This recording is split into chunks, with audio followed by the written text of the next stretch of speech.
Hello everyone, welcome back. मैं हूं CA Saurabh Singh Baghel. तो आज हमारा वीडियो नंबर 3 है income tax, basics of income tax को लेकर के। यहाँ पर हम एमसीक्यू क्वेश्चंस के थ्रू कई सारे कंसेप्ट्स भी डिस्कस करते हैं, जिससे हम जो प्रोबेबल एमसीक्यू क्वेश्चंस हैं, एक एमसीक्यू क्वेश्चन से जो और भी एमसीक्यू क्वेश्चंस निकल सकते हैं, उनकी हम प्रिपरेशन ठीक से कर सकें। तो 2 वीडियोस ऑलरेडी आपको मिल चुके हैं।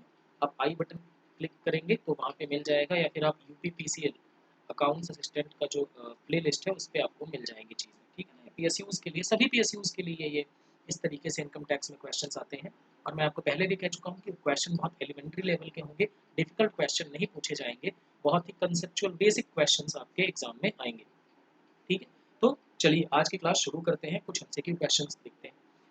तो पिछले वीडियो में मैंने आपको बताया था कि सेक्शन 87A, यहाँ पर इनकम टैक्स में रिबेट दी गई है, ठीक है ना।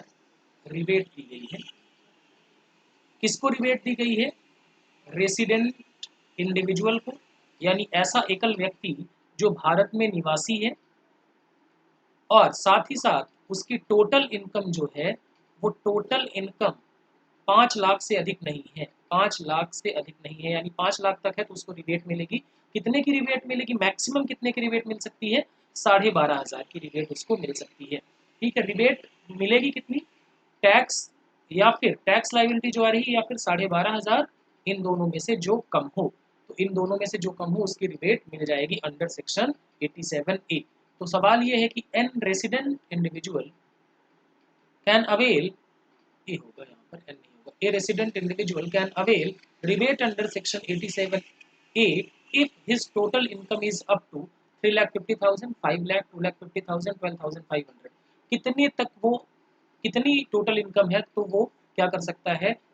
87A के तहत छूट का लाभ उठा सकता है। तो इसका सही जवाब होगा, जैसे मैंने अभी आपको बताया, बी, 5 लाख रुपए तक, ठीक है। अगले क्वेश्चन की तरफ चलते हैं। Important question, dash dash dash section is charging section of income tax. देखिए, हर एक्ट में एक ऐसी सेक्शन होती है जो सरकार को ये अधिकार देती है कि वो कर लगा सके। तो इनकम टैक्स एक्ट में वो कौन सी सेक्शन है जो चार्जिंग सेक्शन है, जो सरकार को इनकम टैक्स चार्ज करने की शक्ति देती है? तो सेक्शन 1, सेक्शन 2, सेक्शन 3, सेक्शन 4। मैं आपको बताऊं, किसी भी एक्ट का जो सेक्शन 1 होता है ना, वो उसका नाम क्या होगा, वो कब से लागू होगा, कहाँ लागू होगा, मतलब ये समझ लीजिए कि चैप्टर 1 जो है वो उसका इंट्रोडक्शन होता है कि इस एक्ट का नाम ये एक्ट इस जगह पे लागू होगा। जैसे अगर एक्ट पूरे इंडिया में लागू होगा, इनकम टैक्स एक्ट पूरे इंडिया में लागू होता है, तो उसमें लिखा होता है कि this act will applicable to whole of India, ठीक है ना। फिर सेक्शन 2 में जनरली क्या होता है? डेफिनेशंस दी जाती है। सेक्शन 2 में जनरली क्या होता है? डेफिनेशंस दी जाती हैं। तो ये दो सेक्शन होंगे नहीं। अब सेक्शन 3 और सेक्शन 4, इनकम टैक्स का सेक्शन 3 मैंने आपको पिछले वीडियो में बताया था। सेक्शन 3 में क्या दिया गया है? प्रीवियस ईयर की डेफिनेशन दी गई है, गत वर्ष की परिभाषा दी गई है, गत वर्ष, ठीक है।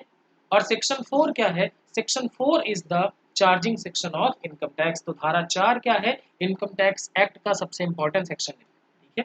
तो सेक्शन 4। अगले क्वेश्चन की तरफ चलते हैं। Dash dash is charging section of income under head of salaries.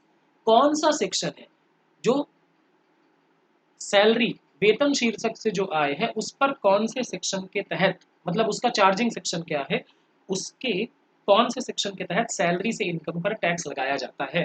तो देखो, मैं आपको पहले भी बता चुका हूं कि इनकम के 5 हेड होते हैं। कौन कौन से? सैलरी, एक, सैलरीज। फिर दूसरा हाउस प्रॉपर्टी, हाउस प्रॉपर्टी से जो इनकम होती है। तीसरा होता है बिजनेस प्रोफेशंस, प्रॉफिट और gains for business, from business professions. फिर क्या है? Capital gains. और पांचवा है अदर सोर्सेस। तो सैलरी, सैलरी यानी वेतन से आए, मकान संपत्ति से आए, व्यवसाय या पेशे से आए, पूंजीगत लाभ से आए, पूंजीगत नहीं, गत होगा बस, और अदर सोर्सेस यानी जिसका कोई नहीं होता उसका अदर सोर्सेस होता है, अन्य स्रोतों से आय। अब देखो इनके मैंने सेक्शंस भी बताए थे। सेक्शन 15 टू 17 सैलरी का सेक्शन है। सेक्शन 22 से लेके 27 तक हाउस प्रॉपर्टी का सेक्शन है। 28 से लेके 44 तक किसका सेक्शन है? बिजनेस प्रोफेशन का। 45 से लेके 55A तक किसका सेक्शन है? कैपिटल गेन का है। और 56 से लेके 59 तक सेक्शन है अदर सोर्सेस का। एक चीज याद रखना, इनके जो पहले सेक्शन है, मतलब जैसे 15 हो गया सैलरी का पहला सेक्शन, 22 हो गया हाउस प्रॉपर्टी का पहला सेक्शन, 28 हो गया पीजीबीपी का पहला सेक्शन, 45 हो गया कैपिटल गेन का पहला सेक्शन और 56 हो गया अदर सोर्सेज का पहला सेक्शन। ये सभी पहले सेक्शन चार्जिंग सेक्शन है। तो ध्यान रखना सैलरी का पहला सेक्शन क्या है? सैलरी का पहला सेक्शन है 15, तो चार्जिंग सेक्शन क्या हो जाएगा? 15। ठीक है, इसी तरीके से हाउस प्रॉपर्टी का चार्जिंग सेक्शन क्या होगा? 22। पीजीबीपी का चार्जिंग सेक्शन 28, कैपिटल गेन का चार्जिंग सेक्शन 45 और अदर सोर्सेज का चार्जिंग सेक्शन 56। ठीक है, तो इस तरीके से आप याद रख सकते हैं। ये याद रखना है, यहाँ से क्वेश्चन आते हैं एग्जाम में, ध्यान रहे। अगले क्वेश्चन की तरफ रुख करते हैं अपना। Under which section of income tax act an individual can avail arrears of salary? Arrears of salary आयकर अधिनियम की किस धारा के तहत एक व्यक्ति बकाया वेतन का लाभ उठा सकता है? देखो सैलरी जो है ना, सैलरी यानी वेतन,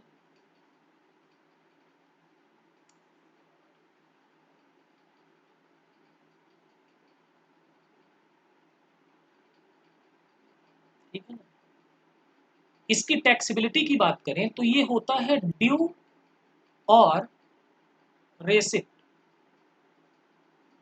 विच एवर इज अर्लियर, दोनों में से जो पहले हो जाए।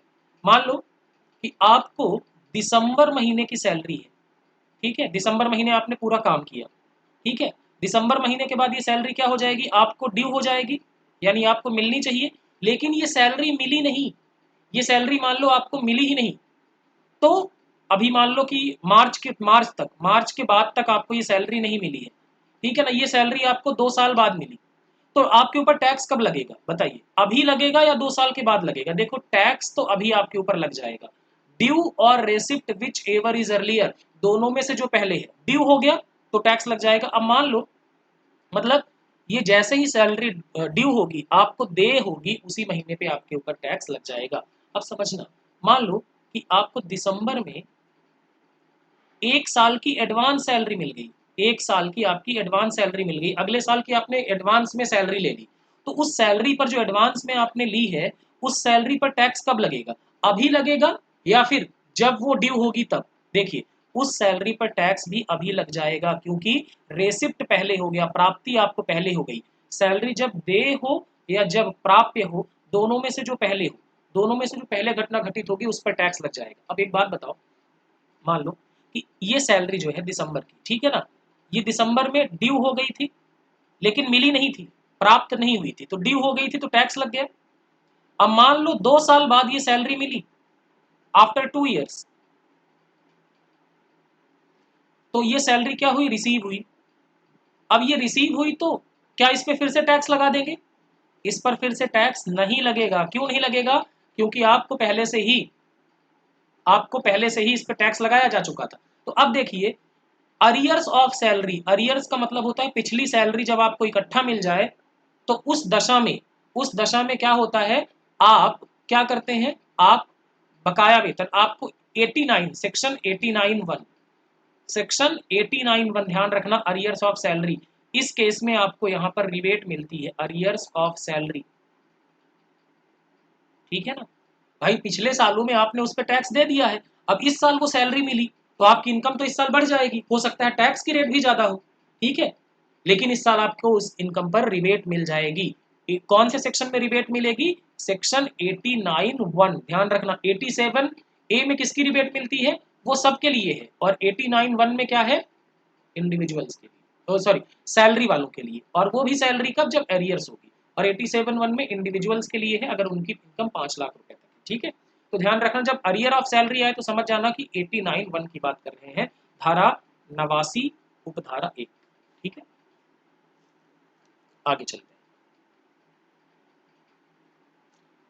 Under income tax act it is obligatory to pay advance tax is in every case where tax is payable. देखो, इनकम टैक्स में एडवांस टैक्स दिया जाता है।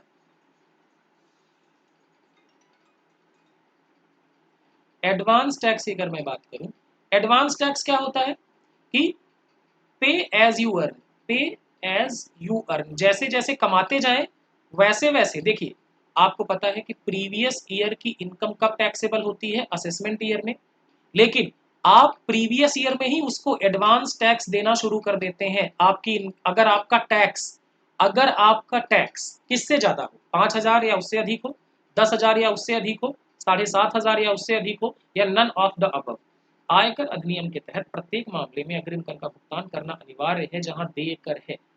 तो कितना आपका टैक्स हो तो आपको एडवांस टैक्स की लाइबिलिटी आएगी, आपको एडवांस में टैक्स पे करना पड़ेगा। तो मैं आपको बता दूं, अगर आपका टैक्स 10,000 या उससे अधिक है, 10,000 या उससे अधिक है, तो क्या होगा, आपको एडवांस टैक्स देना पड़ेगा। तो B is the right answer. अगर 10,000 है तो भी एडवांस टैक्स देना पड़ेगा, उससे अधिक है तो भी एडवांस टैक्स देना पड़ेगा। अगले क्वेश्चन की तरफ चलते हैं। Standard deduction under section 24A in case of income from house property is available at the rate dash dash of net annual value। देखो, नेट एनुअल वैल्यू का, यानी गृह संपत्ति से आय के मामले में धारा 24A के तहत मानक कटौती शुद्ध वार्षिक मूल्य का कितने प्रतिशत मिलता है। देखो, इनकम सॉरी सैलरी का जो सॉरी सैलरी हाउस प्रॉपर्टी की अगर हम बात करें, तो हाउस प्रॉपर्टी में जो आपका नेट एनुअल वैल्यू है ना, उसका आपको स्टैंडर्ड डिडक्शन मिलता है कौन से सेक्शन में, 24A। 24A में स्टैंडर्ड डिडक्शन मिलता है 30% का। कितने परसेंट का मिलता है, 30% का मिलता है। 30% का स्टैंडर्ड डिडक्शन सबको मिलता है हाउस प्रॉपर्टी में, चाहे आपने खर्चा किया हो या नहीं किया हो। तो कितना होगा, 30%। और सेक्शन 24B क्या है, सेक्शन 24B है interest on borrowed capital. Interest on borrowed capital, आपने घर बनवाने के लिए अगर लोन लिया था, हाउस लोन लिया था, तो उस पर जो इंटरेस्ट होता है उसकी छूट कहाँ मिलती है, सेक्शन 24B में मिलती है। अब आपसे सवाल है कि हर साल कितनी छूट मिलेगी, ठीक है ना, कितने तक की छूट मिलती है इंटरेस्ट ऑन बोरोड कैपिटल की। इंटरेस्ट ऑन बोरोड कैपिटल की कितनी छूट मिलती है हर साल, maximum interest on borrowed capital का कितना डिडक्शन मिलेगा अंडर सेक्शन 24B। आप कमेंट करके जरूर बताइएगा, ये इंपॉर्टेंट क्वेश्चन बन सकता है आपके एग्जाम के लिए। अगले क्वेश्चन की तरफ चलते हैं। According to income tax act which method of charging depreciation is provided. देखो, इनकम टैक्स एक्ट में डेप्रिसिएशन आप समझते हैं, एसेट की वैल्यू कम होना due to use, due to wear and tear. इसके लिए इनकम टैक्स एक्ट में सेक्शन है सेक्शन 32। तो सेक्शन 32 क्या है, डेप्रिसिएशन का सेक्शन है, जो ये कहता है कि आपको डेप्रिसिएशन मिलेगा रिड्यूसिंग बैलेंस मेथड से। रिड्यूसिंग बैलेंस मेथड क्या होता है, मान लो कि आपने मशीन खरीदी 1 लाख, ठीक है, इसमें 20% डेप्रिसिएशन हो गया, 20% यानी 20,000। तो आपकी इसकी वैल्यू कितनी बची, अगले साल 80,000 बची। अब अगले साल 80,000 का 20% लगेगा यानी 16,000। फिर अगले साल आपका 64,000 बचा। अब अगले साल किस पर 20% लगेगा, इस 64,000 पे 20% लगेगा, 12,800। तो जो डेप्रिसिएशन का अमाउंट है वो कैलकुलेट किया जाएगा घटते हुए दर पर, घटते हुए बैलेंस पर। तो इसको बोलते हैं रिड्यूसिंग बैलेंस मेथड, या फिर इसको रिटर्न डाउन वैल्यू भी मेथड कहते हैं, रिटर्न डाउन वैल्यू मेथड। जो घटती हुई वैल्यू है उस पर क्या लगेगा, डेप्रिसिएशन लगता चला जाएगा इनकम टैक्स एक्ट के हिसाब से। कौन से सेक्शन के हिसाब से, धारा 32 के हिसाब से। तो इसमें क्या आंसर होगा, रिड्यूसिंग बैलेंस मेथड, यानी घटते मूल्य की वृद्धि। तो B is the right answer. आगे चलते हैं। अगला, ये क्वेश्चन इंपॉर्टेंट है, इस क्वेश्चन में बहुत सारे लोग गड़बड़ करते हैं। देखिए, समझिएगा, XYZ commenced business on 31st मार्च 2018। देखो, बिजनेस कमेंसमेंट कब हो रहा है, 31 मार्च 2018 को। 31 मार्च 2018 को बिजनेस कमेंस हो रहा है। First previous year in case of business would, यानी व्यवसाय का, इस व्यवसाय का, ये नया व्यवसाय है, कब स्टार्ट हो रहा है, 31 मार्च को। इसका पहला प्रीवियस ईयर यानी पहला गत वर्ष। देखो, प्रीवियस ईयर का मतलब यहाँ पिछला वर्ष से नहीं है, यहाँ पर इनकम टैक्स के हिसाब से जिस साल इनकम कमाई जाती है उसको क्या बोलते हैं, प्रीवियस ईयर। तो इसका प्रीवियस ईयर क्या होगा, 1 अप्रैल 2017 से शुरू होगा और 31 मार्च 2018 को खत्म होगा। 31 मार्च 2018 को शुरू होगा और 31 मार्च 2018 को खत्म हो जाएगा। 1 जनवरी 2018 को शुरू होगा और 31 मार्च 2018 को खत्म होगा, और 1 जनवरी 2018 को शुरू होगा और 31 मार्च 2018 को खत्म होगा। देखो सिंपल सी बात है। मैंने आपको प्रीवियस ईयर की डेफिनेशन पढ़ाई थी, और प्रीवियस ईयर का सेक्शन क्या है, प्रीवियस ईयर का सेक्शन क्या है, सेक्शन 3। सेक्शन 3 में कहते हैं कि प्रीवियस ईयर अगर नया बिजनेस है, देखो अगर नया बिजनेस है तो उस दिन शुरू होगा जिस दिन बिजनेस स्टार्ट हुआ है। तो बिजनेस स्टार्ट कब हुआ है, 31 मार्च को। बिजनेस कब स्टार्ट हुआ है, 31 मार्च 2018 को, और खत्म हो जाएगा कब, 31 मार्च को। प्रीवियस ईयर का 31 मार्च को खत्म होना तय है, तो 31 मार्च को ही ये क्या हो जाएगा, खत्म हो जाएगा। तो इसका साल शुरू भी कब से होगा, 31 मार्च से प्रीवियस ईयर, और खत्म भी कब हो जाएगा, 31 मार्च को, मतलब उसी दिन शुरू होकर उसी दिन खत्म हो जाएगा। अगर ये बिजनेस मान लो 1 जनवरी से शुरू होता तो 1 जनवरी 2018 से चलता, और कब तक चलता, 31 मार्च 2018 तक, क्योंकि अगले साल 1 अप्रैल से तो क्या लग जाएगा, असेसमेंट ईयर लग जाएगा। तो प्रीवियस ईयर इसका कब से शुरू होगा, 31 मार्च 2018 से 31 मार्च 2018 तक खत्म हो जाएगा। तो B is the right answer. गत वर्ष 31 मार्च से शुरू होकर 31 मार्च 2018 को ही क्या हो जाएगा, समाप्त हो जाएगा। क्यों, क्योंकि व्यवसाय शुरू हुआ है, नया व्यवसाय। ठीक है, आगे चलते हैं अगले क्वेश्चन की तरफ, समझ में आ गया होगा। What is the taxability of agriculture income in India as per section 10 subsection 1 of income tax act? देखिए, एग्रीकल्चर इनकम पर इंडिया में इनकम टैक्स नहीं लगाया जाता। इसका सेक्शन कौन सा है, सेक्शन 10 सबसेक्शन 1।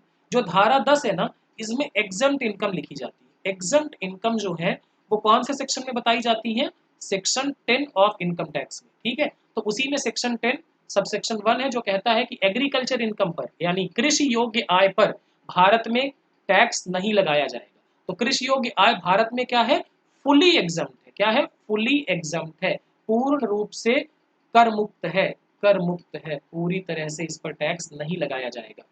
ठीक है, मैंने आपको पढ़ाया भी था कौन से आर्टिकल की कॉन्स्टिट्यूशन में इनकम टैक्स लगाने की शक्ति मिली है, आर्टिकल 246, और उसका 7th शेड्यूल में मैंने पढ़ाया है आपको, 7th शेड्यूल में जो यूनियन लिस्ट है, 3 लिस्ट में से यूनियन लिस्ट है, उसकी एंट्री नंबर 82, एंट्री नंबर 82 में कहते हैं कि इनकम पर टैक्स लगाने की शक्ति सेंट्रल गवर्नमेंट के पास होगी सिर्फ एग्रीकल्चर इनकम को छोड़कर, कृषि आय को छोड़कर। ठीक है, आगे चलते हैं। अगला क्वेश्चन, आखिरी क्वेश्चन, आखिरी नहीं है। Rajesh who is 81 year of age. देखो इनकम टैक्स में एक समझो, एक सीनियर सिटीजन होता है, सीनियर सिटीजन, ठीक है, जिसकी उम्र प्रीवियस ईयर में 60 इयर्स या उससे अधिक हो, तो वो क्या बन जाएगा, सीनियर सिटीजन बन जाएगा इनकम टैक्स में। और एक होता है सुपर सीनियर सिटीजन। क्या होता है, सुपर सीनियर सिटीजन, जिसकी उम्र प्रीवियस ईयर में किसी भी दिन 80 वर्ष या उससे अधिक हो। ठीक है, अब ऐसा क्यों कहा गया, इनको टैक्स में थोड़ी छूट मिलती है। जैसे आपको पता होगा या नहीं पता होगा तो मैं आपको बताता हूं, इंडिया में अगर नॉर्मल पर्सन की अगर हम बात करें, नॉर्मल इंडिविजुअल, मतलब जो 60 साल से कम की बात करते हैं, जो 60 साल से कम का, उसके केस में 2.5 लाख रुपए तक टैक्स कितना लगता है, नो टैक्स। 2.5 लाख रुपए से 2.5 लाख रुपए 1 से 5 लाख तक लगता है 5% का टैक्स। ठीक है, 5 लाख से 5 लाख रुपए 1 से 10 लाख तक कितना टैक्स लगता है, 20%। और अबव 10 लाख यानी 10 लाख से जो ज्यादा भी होगा, ज्यादा इनकम होगी, उस पर कितना टैक्स लगता है, 30%। ये नॉर्मल पर्सन की बात करें। अब सीनियर सिटीजन की अगर मैं बात करूँ ना, सीनियर सिटीजन कौन, अभी मैंने आपको बताया प्रीवियस ईयर में जिसकी उम्र 60 साल या उससे अधिक हो जाए। ठीक है, तो इसको जो है ना 3 लाख रुपए तक कोई टैक्स नहीं लगता। कितना, 3 लाख रुपए तक नो टैक्स।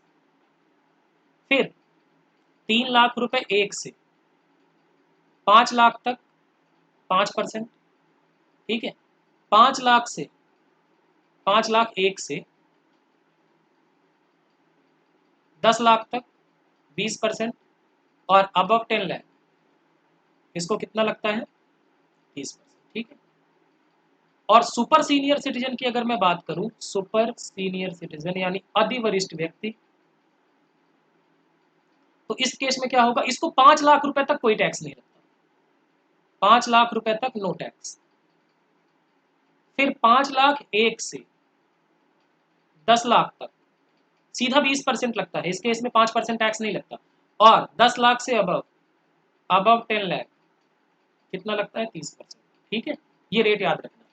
नॉर्मल केस में इंडिविजुअल को 2.5 लाख रुपए तक कोई टैक्स नहीं लगता, सीनियर सिटीजन को 3 लाख रुपए तक कोई टैक्स नहीं लगता, और सुपर सीनियर सिटीजन है अगर, तो उसको कितने लाख रुपए तक टैक्स नहीं लगेगा, उसको 5 लाख रुपए तक में टैक्स नहीं लगेगा। ठीक है, तो यहां पर देखो राजेश जिसकी उम्र कितनी है 81 वर्ष है, यानी वो सुपर सीनियर सिटीजन है, और उसकी टोटल इनकम कितनी है 10,50,000 रुपए फाइनेंशियल किसमें, तो उसकी टैक्स लाइबिलिटी बताना है।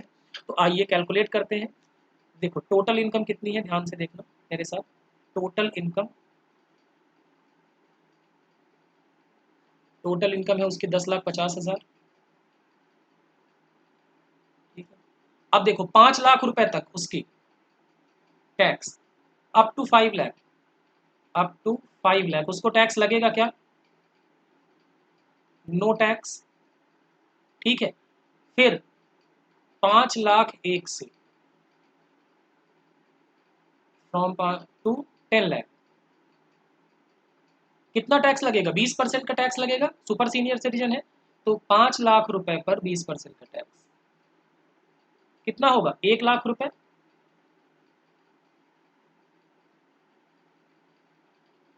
ठीक है, और उसकी 10 लाख से ज्यादा कितनी इनकम है उसकी 50,000, तो 50,000 पर टैक्स लगेगा 10 कितना 30%। भाई 10 लाख से ऊपर कितना इनकम है 50,000, और 10 लाख से ऊपर टैक्स का रेट कितना है 30%, तो टैक्स लगेगा 30%, यानी 50,000 का 30% कितना होगा 15,000। तो ये क्या हो गया इनकम टैक्स। टैक्स कितना आ रहा है 1,15,000। ठीक है, अब आपको पता है इसमें सरचार्ज तो है नहीं, लेकिन एक चीज मत भूलना, health and education cess, health and education cess क्या रेट से लगता है, एट द रेट 4%। किसका 1,15,000 का 4% कैलकुलेट करिए कितना आएगा 1,15,000 का 4%, 4600 रुपये। तो ये कितना हो जाएगा 1,19,600। ये टोटल टैक्स लाइबिलिटी आएगी। ये क्या आएगी टोटल टैक्स लाइबिलिटी। आई बात समझ में। इस तरीके से टैक्स का कैलकुलेशन किया जाएगा। तो आइए देखते हैं क्या इसका सही जवाब है। ए इज द राइट आंसर 1,19,600। ठीक है, इस तरीके से ये आपको ये ध्यान रखना है, आपको समझना है इसको। आप इसको चाहे तो नोट भी कर सकते हैं अपनी कॉपी में। उसके बाद आते हैं अगले क्वेश्चन की तरफ। ये क्वेश्चन आपको पढ़ाया जा चुका है, पहले भी बता चुका हूँ, रिपीट है ये। सेक्शन 16 सब सेक्शन 1A, इस पे स्टैंडर्ड डिडक्शन कितना मिलता है। इसमें स्टैंडर्ड डिडक्शन मिलता है अमाउंट ऑफ सैलरी या फिर 50,000 रुपए, दोनों में से जो कम हो। ठीक है, तो सैलरी में कितना डिडक्शन मिलता है स्टैंडर्ड 50,000 रुपए का। तो इसका आंसर क्या होगा सी इज द राइट आंसर। ठीक है ना, वेतन में स्टैंडर्ड डिडक्शन कितना मिलता है 50,000। तो ये थी आज के हमारे इंपॉर्टेंट एमसीक्यूज। आई होप आपको ये एमसीक्यू हेल्पफुल लग रहे होंगे, और अगर हेल्पफुल लग रहे हैं तो अपने आप साथियों के साथ भी शेयर कर सकते हैं। साथ ही टेलीग्राम चैनल का लिंक है, वहाँ पर क्विजेस आते रहते हैं, तो आप ज्वाइन करना चाहें तो उसको कर सकते हैं। तो आज के लिए इतना ही, मिलेंगे अगले वीडियो में और एमसीक्यूज के साथ और कंसेप्ट को क्लियर करेंगे, जिससे हमारा टारगेट जो है पीएसयू एग्जाम को क्लियर करना वो अचीव हो जाए। Thank you so much everyone.